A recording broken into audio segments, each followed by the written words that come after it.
Hello বন্ধুরা, আজ আমরা চলে এসেছি বজবজ চিত্রীগঞ্জ কালীবাড়ি রাসমেলা উৎসব প্রাঙ্গণে, যেটি দক্ষিণ চব্বিশ পরগনা জেলার একমাত্র বৃহত্তম রাসমেলা উৎসব।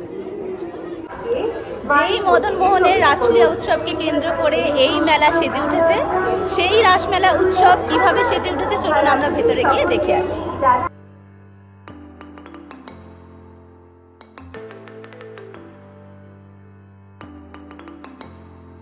প্রথমেই বলে রাখি, এই বছর এই রাসমেলা কিন্তু বজবজের 3টি পোর্শন জুড়ে হয়েছে।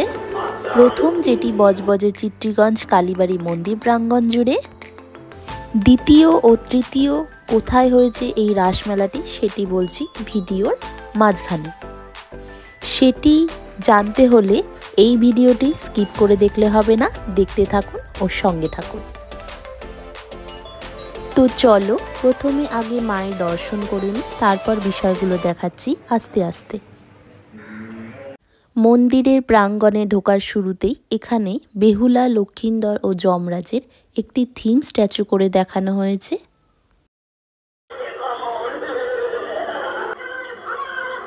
তারপর দেখতে পাচ্ছ প্লাস্টিক বর্জন আমাদের বজবজ পৌরসভা যেটি করে থাকে, খুব ভালো প্রচেষ্টা এটা একটি। এখানে দেখানো হয়েছে দ্রৌপদীর বস্ত্রহরণ, রাম রাবণের যুদ্ধ।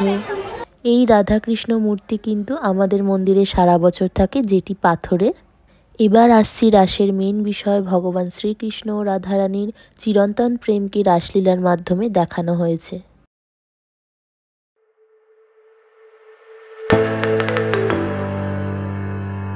এখানে দেখো ভগবান শিবও কিন্তু নারী রূপে রাসলীলা দেখেছিলেন। এখানে মা পার্বতী মা কালী রূপে রক্তাসুরকে বধ করার জন্য আসছেন।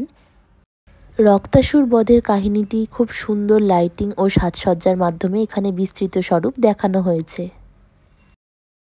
এই রাসমেলায় ঘরের নিত্য প্রয়োজনীয় জিনিস কেনাকাটির জন্য অনেক দোকান বসেছে।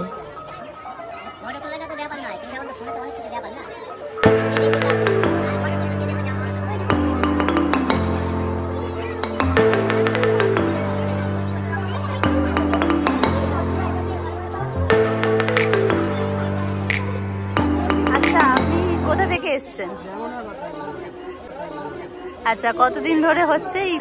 15 দিন হয়ে গেল। এরকম লাগছে 15 দিন ধরে এখানে।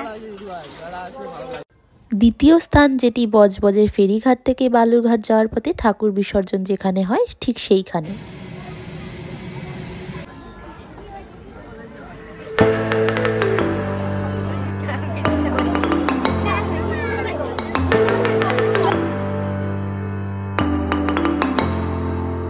এবং তৃতীয় স্থান হলো এই জায়গাটি, একাদশ ক্লাবের ঠিক অপোজিটে, ঠিক উল্টো দিকে চলে আসবেন।